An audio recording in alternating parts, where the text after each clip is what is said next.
Marada bayramçylygyň öňü tiratynda ardan azyk önümleriniň sowdasy ýoly goýuldy.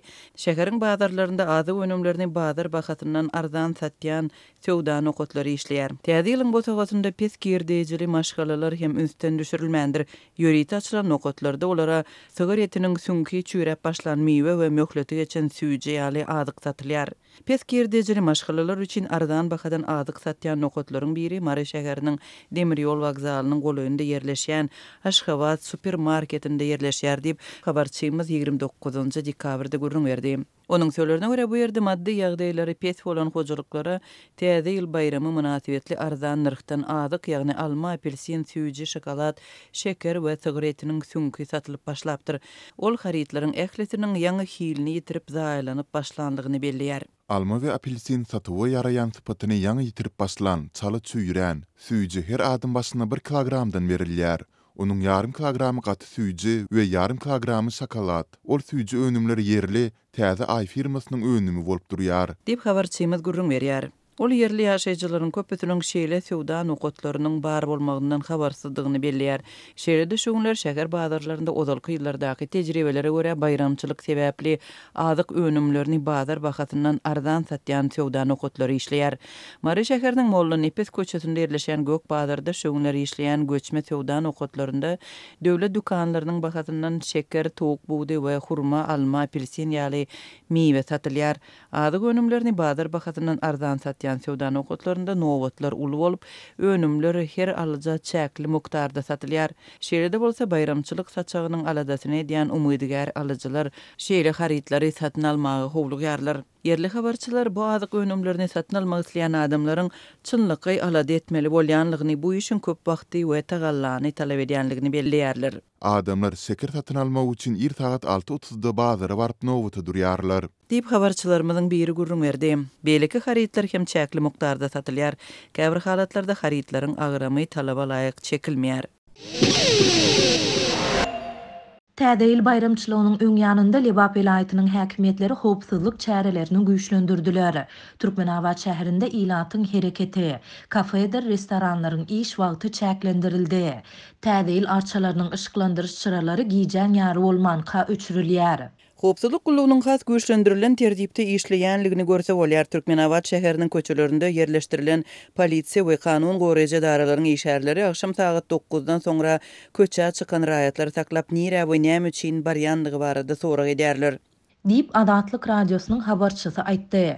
Saklanan raýatlardan pasportlaryny görkezmek talap edilýär. İçkili raýatlar destine polisiýa merkezine alınıp gedilýär. Polisiýa garşylyk görkezen raýatlaryň 15 giýje gündüz tutsaglykda saklanmagy ýaly wakalar hem bar. Polisiýa işgärleri kafelaryň, restoranlaryň we garwanşhanalaryň akşam saat 8-de ýapylmagyny hem bir gözegçilik edýärler. Polisiýanyň ýol gözegçiligi gullugynyň ýollary gözegçiligi hem güýçlendi. Ýol polisiýasynyň ulug sürüjilerini saklamagy, olaryň içkilidigini barlamagy we nire hemde näme üçin barýandygyny soramagy ýaly wakalar hem köpeldi. Häkimetler bu çäreler we onuň sebäpleri barada resmi beýanat bilen çykyş etmeýärler. Bu barada döwlet gözegçiliginiň media serişdelerinde hem hiç ýyly habar berilmeýär. Ýöne polisiýa işgärleriniň bir näçesiniň anonimlik şertinde aýtmagyna görä, bu çäreler bayramçylyk günlerinde bolaýmagy mümkin betbagçylyklaryň öňüne almak bilen bağlanışykly. Türkmenistana sürücülük şahadatnamasyny almak isleýän aýal-gyzlardan nikah şahadatnamasy we iş ýerinden häsiýetnama talap edilýär. Bu barada garaşly Türkmen Nokot News neşri 27-nji dekabrda habar berdi. Täze talaplar bilen onsuzam awtowlaw sürmek hukuklary barha çäklendirilýän zenan raýatlardan sürücülük şahadatnamasyny almak üçin jemi 13 resminama talap edilýär. Galibiyet neşriň maglumatlaryna görä Türkmenistana sürücülük şahadatnamasyny almak isleýän zenan sürüjilerden edilýän resmi däl talaplary görä diňe ýaşy 40-dan ýokary bolan zenanlara şahadatnama berilýär. Pasport sürüjülük mektebinden alınan synaw depterçesi, lukmançylyk kepilnamasy, ruh keseler we narkologiýa dispanserlerinden alınan kepilnamalar, 3-4 ölçegli 2 sany fotosurat, tölew kwitansiýasy, arza awtowlagyň tehniki pasporty we gurutluk haty, nikah şahadatnamasy ýaly resminamalar aýallaryň sürüjülük ukybyny tasdiklamak üçin talap edilýän resminamalaryň diňe bir näçesi bolup durýar. Polisiýanyň ýol gözegçiligi gullugyna erkek adamlardan has az resminama talap edilýär. Ýöne olar üçin hem sanaw gaty gowrumly diýip Türkmen Nokot News ýazýar. Aýal gyzlara we erkeklere deň mümkinçilikleri hödürlemek, gender deňligini gazanmak ugruna çynlakay tagalla edýändigini öňe sürýän Türkmen hökümeti aýal gyzlaryň hukuklaryny, şol sany awtowlaw sürmek hukugyny barha çäklendirmekde tanqid edilýär. Aýallardan edilýän nikah şahadatnamysy talabynyň erkek sürücülerden hem sorulup sorulmayanlığı ya da bu talabyň durmuşa çykmadyk zinanlaryň ýüz tutmalaryna nähili ýerine ýetirilýänligi barada jekme-jeklik ýok. Ýöne aýal gyzlaryň sürüjülük şahadatnamasy bilen bagly 40 ýaş talaby bilen bir hatarda Türkmen Nokot News neşrine görä aýal gyzlary ynanç gaty bilen ulag dolandyrmak hem gadagan edilýär. Şeýlelikde zinan maşgala tarapyndan dolandyrylýan awtowlaw onun öz adyny resmileşdirilen bolmaly.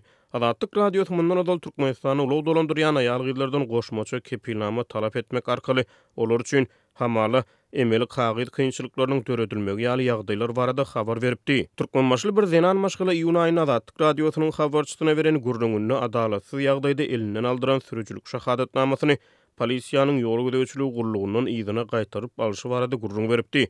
Ol şonu zinan sürüjüler üçin jerime tölemek we resmi namalaryny ýygyna almak düzgünleriniň odol görülüp eşidilmedik derejede kıynaşanını aýdypdy. Bulardan başga da Türkmenistan aýal gyzlaryň durmuşyna girdilen çäklendirmeler hususan 2022-nji ýylyň dowamyna odol görülüp eşidilmedik derejelere çykdy. Bu aralykda türkmen resmiýetleri ýurduň durly künjeklerini gender deňligini ösdürmek bilen bagly geçirýän çärelerini ýygjamlaşdyrdy.